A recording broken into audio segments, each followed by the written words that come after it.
Allez, on va parler notamment transition numérique pour une meilleure plateforme, hein, c'est ce que tout le monde veut. À mes côtés, Sébastien. On s'était déjà rencontré hier, Enchanté. Sébastien Hurs. Comment allez-vous aujourd'hui? Très très bien, passé une excellente nuit, une excellente Digital Week. Bien reposé, tout va bien. Vous êtes toujours directeur technique infrastructure chez Ça n'a pas changé depuis SCC. Hier. Et vous, Éric Marin, bonjour, vous êtes directeur solution engineering chez VMware. Bonjour, oui, tout à fait. Bienvenue sur ce plateau. Merci. Je vous propose à tous les deux de regarder cette vidéo. Marc doit assurer la continuité de son activité. Avec les solutions VMware et les services SCC, il étend son data center rapidement, conserve la maîtrise de ses données et permet à ses salariés de travailler à distance. SCC et VMware, le cloud simplifié.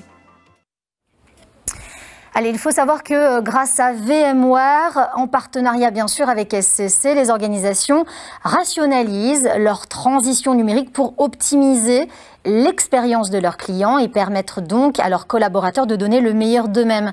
Les logiciels VMware couvrent de nombreux domaines et ça, nous allons nous en parler aujourd'hui.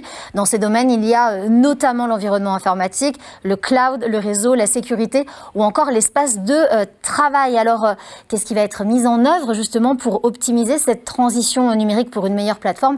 Nous allons nous en parler aujourd'hui. VMware, d'abord, qui est un acteur innovant du data center depuis bientôt 15 ans. Comment est-ce que vous l'expliquez? C'est important pour vous de savoir toujours vous réinventer pour durer dans le temps? Il y a toujours l'innovation, on a toujours besoin d'innover, mais l'innovation en tant que telle, elle est là pour apporter de la valeur aux clients. Et depuis 15 ans, c'est ce qui s'est passé. Je pense que Sébastien en parlera. Ça a été d'abord la virtualisation du compute, et puis on a continué comme ça d'apporter de la valeur dans les data centers. Et la valeur, elle est surtout dans la capacité d'automatiser de plus en plus, de réduire les coûts pour les clients et puis d'avoir beaucoup plus d'agilité. Dès qu'on va parler de cloud, l'agilité, c'est au cœur des problématiques et encore plus actuelles. Ça veut dire qu'on ne peut pas faire du cloud sans être un minimum agile, hein. Ça, c'est une obligation. C'est complètement impossible. On a vraiment besoin de mettre en place déjà un certain nombre de procédures et de s'orienter vers cette consommation du cloud en réinventant son data center pour qu'il soit à la fois on-premise tel qu'on le fait depuis des années et pour pouvoir tirer parti de manière élégante et efficace des opportunités qu'on peut avoir dans les environnements cloud. Quand vous parlez d'élégance, c'est assez détonnant de parler d'élégance quand on parle de cloud et pourtant ça a son importance, Sébastien. Est-ce que vous pouvez développer? Complètement. C'est assez marrant quand c'est moi qui en parle. Mais Sébastien, en l'occurrence, les solutions sont d'autant plus pérennes, simples à utiliser qu'elles sont élégantes. L'élégance fait partie de la façon dont on doit designer un data center. On l'a vu notamment ces derniers mois, pendant l'époque du Covid, et notamment pendant le confinement, les gens qui avaient pu travailler sur toute la partie virtualisation du poste de travail et des applications ont pu mettre en place des solutions qui étaient élégantes et qui permettaient effectivement pour les gens qui n'ont pas pu aller au bureau, qui étaient bloqués, de pouvoir se connecter à distance de manière efficace, de manière pérenne. Et on a vraiment continué de réinventer les choses et la façon d'opérer et de travailler grâce à VMware. Alors moi j'aimerais bien qu'on revienne avec vous aussi Sébastien sur ces 15 années, hein, parce que vous nous en avez parlé Éric, vous venez de dire à l'instant, Sébastien va pouvoir vous le confirmer. 15 années, vous ne l'avez pas entendu, moi je l'ai très bien entendu Sébastien. C'est très bien. 15 années c'est pas rien, comment est-ce que vous de l'autre côté vous percevez votre collaboration avec VMware? Alors, VMware a su suivre le marché. Ils sont arrivés il y a une quinzaine d'années avec une solution très très innovante qui était la rationalisation des machines physiques à travers la virtualisation, qui a été un gain économique fantastique pour tous les clients. Mais au fur et à mesure, ils ont montré leur capacité à innover et à accompagner les clients dans des transformations plus globales, notamment la transformation avec la virtualisation du stockage, la virtualisation du réseau, dont on ne parle pas toujours beaucoup, mais qui a vraiment été un point, une avancée majeure grâce à VMware, la capacité à s'interconnecter avec le cloud, comme on l'a dit tout à l'heure, la virtualisation des PC et des applications. Donc des solutions globales qui ont permis de redesigner et de repenser les infrastructures des clients, non plus seulement en termes matériels, mais en termes de logiciels, et d'où ce fameux paradigme du Software Defined Data Center. Éric, j'aimerais bien qu'on reparle ensemble du cloud, hein, parce que c'est le grand sujet du moment, et vous l'avez dit en introduction, quand on pense cloud, on pense forcément agilité, mais également innovation. Où est-ce qu'on en est aujourd'hui du cloud chez VMware? Ce qui est intéressant, c'est aussi de parler du cloud aussi dans le contexte actuel. C'est-à-dire qu'on a bien vu tous ces derniers mois, les organisations avec lesquelles on travaille, avec SCC, elles ont besoin de plus de... On parlait d'agilité. Agilité au sens être capable de provisionner de plus en plus de ressources, de machines, de bureaux virtuels, de sécuriser tout ça, parce qu'on se retrouve avec des employés, des organisations qui sont très, très distribués. Et pour amener ces niveaux d'agilité et d'élasticité, les technologies du cloud sont absolument clés. Mais quand on parle du cloud, on va souvent penser au cloud public, mais c'est vrai qu'il y a aussi la notion de cloud privé. Ouais. Et on a beaucoup vu, notamment, ça s'est accéléré ces derniers mois, je trouve, deux types d'efforts ou deux types d'initiatives chez nos clients en commun. Un qui a consisté alors c'est peut-être pas très français, mais à cloudifier leur environnement privé, à moderniser leur data center. Et ça leur a permis d'aller assez rapidement, ou plus facilement en tout cas, étendre ce cloud privé vers des clouds publics. Et c'est ça qui leur a permis d'avoir cette bonne agilité. Et il se trouve que ça c'est au cœur aussi de ce que propose VMware, c'est d'avoir établi des partenariats technologiques avec la plupart des grands fournisseurs de cloud, que ce soit AWS, que ce soit Azure, que ce soit IBM, que ce soit Google, que ce soit OVH en France. Et donc nos clients peuvent comme ça, à la demande, aller provisionner les ressources dont ils ont besoin, et notamment ces derniers mois où ça a été clé. Ouais. C'est ce terme à la demande qui était particulièrement important. On parlait du cloud privé. Les clients ont changé la façon dont on consomme l'informatique, y compris en interne, en transformant en passant d'un mode d'achat de matériel et de consommation plus ou moins maîtrisé à une vraie consommation à la demande, ce qui est le cœur même du cloud public, mais également du cloud privé. Comment faire pour découper mon data center en services pour que mes utilisateurs, donc mes métiers, puissent directement consommer du service informatique sans avoir à passer des mois et des mois et des mois à se poser des questions et des réunions avec l'IT. Un peu comme on consomme de la télévision aujourd'hui ou de la musique. C'est un peu pareil. Si vous voulez vous aussi poser vos questions à nos deux intervenants sur cette grande thématique de la transition numérique afin d'optimiser les plateformes, vous pouvez le faire en cliquant juste là, en haut à droite de votre écran, bien entendu. Alors, j'aimerais qu'on revienne sur le cloud. On ne peut pas parler de cloud sans parler d'applications. Où est-ce qu'on en est aujourd'hui ? Les applications, déjà, ce qui est très intéressant de noter, je trouve, c'est que depuis quelques années, 3, 4, 5 ans, la façon déjà dont les applications sont développées, opérées, déployées, a radicalement changé par rapport à il y a 5 ans. C'est que maintenant, on est vraiment dans comment est-ce qu'elles ont changé ? Applications qui étaient assez monolithiques, avec ce qu'on va appeler des tiers d'applications, 2-3 tiers, désormais sont à base de ce qu'on va appeler de microservices, sont complètement distribués. C'est-à-dire que ça, c'est le propre des applications d'aujourd'hui. Elles sont de plus en plus distribuées. Et donc, elles vont être distribuées. C'est-à-dire qu'il y a une partie, un service de l'application va peut-être se trouver vraisemblablement on-prem, là où d'autres parties des applications vont potentiellement se retrouver chez des clouds privés ou publics. Et donc là, le gros challenge, donc ça c'est très bien, parce que ça apporte de l'agilité et les applications sont du coup beaucoup plus résilientes et portables. Mais le challenge à ça, c'est que dès l'instant où elle est complètement distribuée, comment est-ce que l'infrastructure derrière, entre guillemets, suit ? Et c'est là où il faut être capable d'avoir une vraie stratégie de multi-cloud.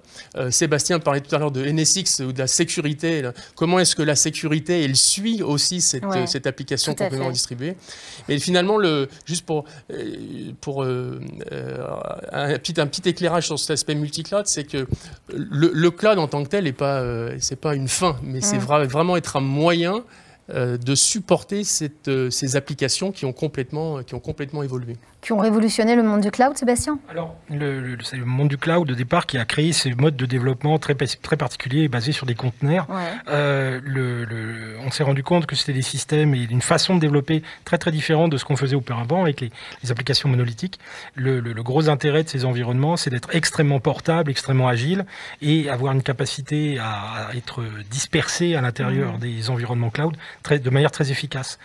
Une des difficultés qu'il y avait pour ces environnements, c'était de trouver développer des plateformes complètes qui permettent de prendre en compte tous les aspects de ce niveau type de développement. Ouais. Donc non seulement, on va dire un peu trivialement, la partie IT et côté data center pour supporter ces applications, les opérer et les superviser, mais surtout comment accompagner les équipes de développement sur cette transition vers ces nouvelles applications.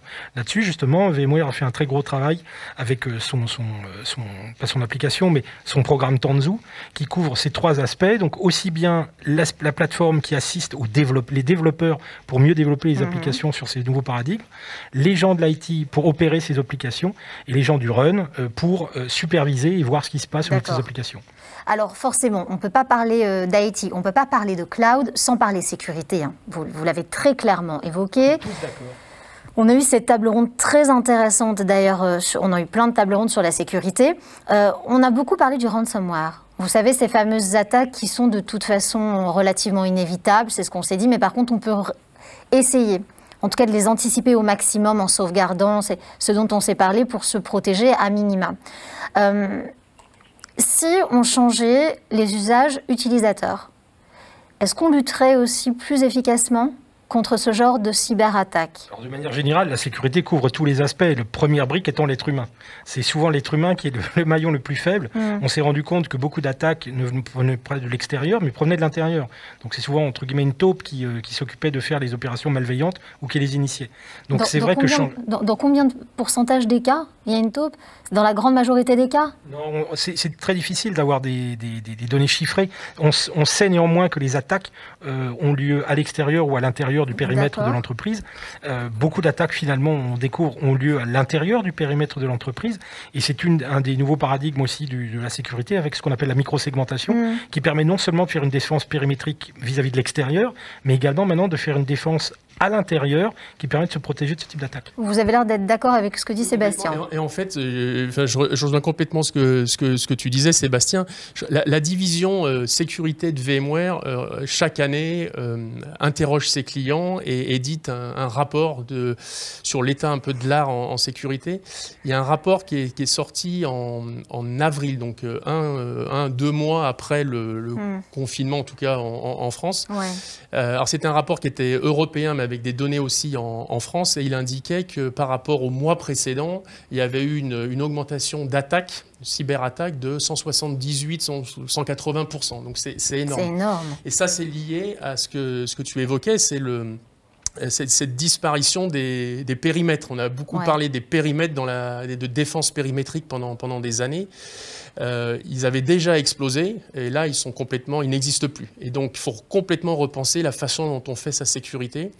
Et le mal un peu de l'industrie de la sécurité, mais la difficulté qu'avaient nos clients, c'était que pour répondre à cette dissolution des périmètres, ils n'avaient pas d'autre choix jusqu'à présent que d'empiler des solutions. Un firewall ici, la détection d'intrusion ici, etc. Et là, ce qu'on essaye de faire chez VMware, c'est de repenser la sécurité à ce qu'elle soit vraiment intrinsèque. Et intrinsèque, ça veut dire au plus près de l'application. Et au plus près de l'application, c'est auprès des containers, auprès des workloads applicatifs. Et ça, c'est ce qu'on fait. Mais concrètement, très concrètement, à quoi est-ce que ça va ressembler pour ceux qui nous regardent aujourd'hui, qui veulent vraiment des réponses tout de suite pour optimiser leur plateforme? Très concrètement, alors ça tombe bien, l'événement a lieu une semaine après le grand événement annuel aussi que nous avons chez VMware, qui s'appelle VMworld. Beaucoup d'annonces ont été faites très concrètement la semaine dernière, qui consistent à venir rajouter des outils de défense directement dans les workloads, les machines virtuelles, au plus près des containers, au plus près des espaces de travail, les bureaux virtuels.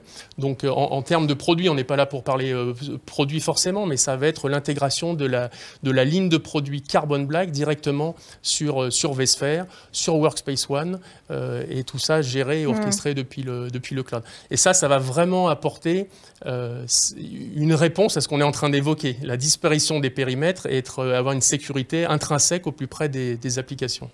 Alors on a tous travaillé vraiment d'arrache-pied pendant ce confinement pour s'organiser et pour répondre aux demandes. Est-ce que vous avez l'impression que les évolutions en 3 mois ont été fulgurantes et qu'elles auraient pris beaucoup plus de temps si on n'avait pas eu cet événement malheureux en fait? Est-ce que ça a été un effet papillon, un effet boule de neige qui a fait en sorte qu'on avance plus Il y a vite. quelque chose qui est très clair, c'est que tous les clients qui se sont retrouvés brusquement bloqués avec des gens confinés chez eux, il a bien fallu continuer de travailler. Ouais, bien sûr. Donc- Bah, regardez, nous on a des masques là. Exactement. Tous ceux qui avaient déjà des systèmes donc de ce qu'on appelle du VDI ou du PC as a service ont soit essayé de manière très très rapide Ouais. d'augmenter la surface pour pouvoir desservir plus de clients, plus Ouais. de leurs clients internes. D'autres nous ont demandé de l'accompagnement pour des projets dans le cloud. Donc selon les approches qu'on a pu avoir et les contextes de chaque client, on a pu adopter notre discours et grâce à nos consultants et nos experts, notamment autour des technologies VMware, on a pu s'adapter et accompagner les clients dans ces différentes transformations. Sachant qu'on se base plus sur ça quand même sur une magnifique équipe de 120 personnes certifiées sur les technologies Ah, c'est VMware. pas rien, ça, forcément. C'est pas rien. Et avec un niveau d'expertise qui est très très élevé, puisqu'on est capable de couvrir tout ce spectre maintenant très très large de technologies VMware, qui est nécessaire en particulier lorsqu'on va vouloir faire du PC as a service. Oui, bien sûr. On a la chance donc d'avoir ce nombre très élevé de consultants, et en plus notre niveau est reconnu en termes de compétences, puisque c'est un programme particulier qui s'appelle PSO, qui nous permet de faire du service VMware en lieu et place de VMware, qui nous a accrédités comme étant aussi forts qu'eux sur leur technologie. Alors ça, c'est une fierté. Ah, très très important. Forcément, je le sens dans vos yeux, ça se voit quand vous le dites. Eric, comment est-ce que vous expliquez le fait que pour les sociétés aujourd'hui, et très certainement ceux qui nous regardent, on n'a plus le choix? Il faut digitaliser. Ben, il faut digitaliser dès l'instant où ça a un vrai avantage business. Parce que la digitalisation en tant que telle, ça pourrait être un effet de mode si derrière, ça n'avait pas des effets durables. Et là, on l'a vu, il y a quantité d'études qui ont été faites ces dernières années qui montrent très clairement le lien entre le degré de transformation numérique, digitalisation, et la performance de l'entreprise. Et là, ce que les derniers mois, mais probablement les années à venir, hein, même si on n'a pas de boule de cristal, vont ne faire qu'accélérer ça. Je vois les discussions qu'on a pu avoir avec nos clients ces 6 derniers mois. Alors oui, les 3-4 premiers mois, ça a été et là, en partenariat avec SCC, ça a été de répondre à l'urgence que pouvaient avoir les difficultés. Oui, j'ai pas accès à mon système, on peut plus encaisser. Là, il fallait répondre et être au plus près et aider nos clients du mieux qu'on pouvait. Oui, bien sûr. La deuxième étape, ou troisième, ça va être maintenant de repenser et de reprioriser. Et là, on a évoqué des sujets qui, pour moi, la stratégie cloud et multi-cloud. D'accord. Ça, c'est ça qui va leur permettre à nos clients d'avoir ce niveau de scalabilité quand ils en ont besoin. On a parlé de la sécurité. Et puis, pour moi, le grand sujet derrière, c'est la modernisation des applications. D'accord. Et ce qui est lié à la digitalisation. Donc, Sébastien évoquait le portefeuille Tanzu VMware, qui est un portefeuille qui permet maintenant d'aider nos clients sur l'ensemble de leur chaîne logicielle, du run au build et au manage. Mais le but derrière, c'est de les aider dans cette transformation. Et on aura retenu en toute agilité et en toute élégance, bien sûr, pour ces applications qu'on doit moderniser. L'élégance toujours. L'élégance toujours, Sébastien. Alors, il y a des questions pour vous en direct qu'on m'a données. Cette question, notamment très intéressante, que vous nous avez posée, je vous le rappelle, pour interagir, ça se passe juste là.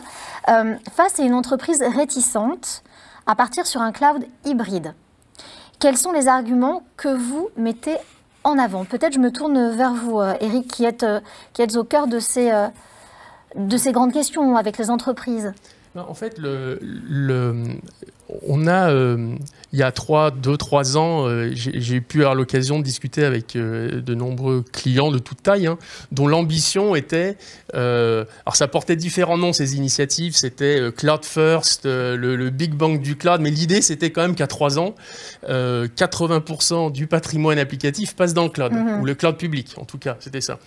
Et puis, on revoit ces personnes ou ces organisations 1 an et demi, 2 ans après, et quand même beaucoup ont fait le constat que c'était compliqué. C'est pas un coup de baguette magique, on passe des applications comme ça, qu'on les redéveloppe, qu'on les retransforme.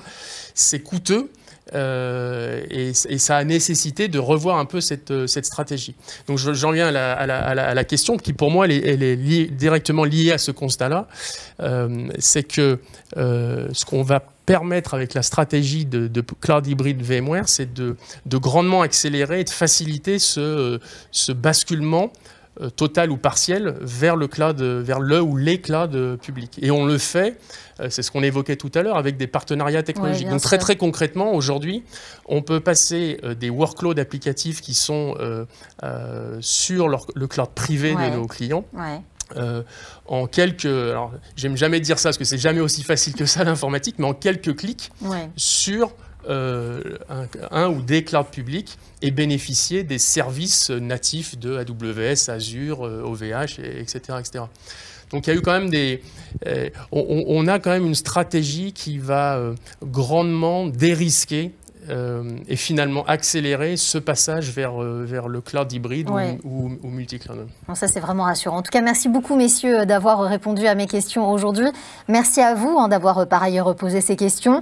Sébastien Hurst, vraiment ravi de vous recevoir ici. C'était un grand Comme plaisir. toujours, vous répondez toujours très intelligemment à mes questions. Éric Marin, un plaisir également. Merci de nous avoir alertés sur ce que VMware est en train de mettre en place. Je vous propose tout de suite de participer à un quiz pour les clients SCC. Vous avez 1 minute 30 pour remporter beaucoup de cadeaux. Quant à nous, on se retrouve d'ici 5 minutes pour IT et Transformation. On va le dire en anglais, c'est sympa, non? Allez, à tout à l'heure. Merci de nous avoir suivis.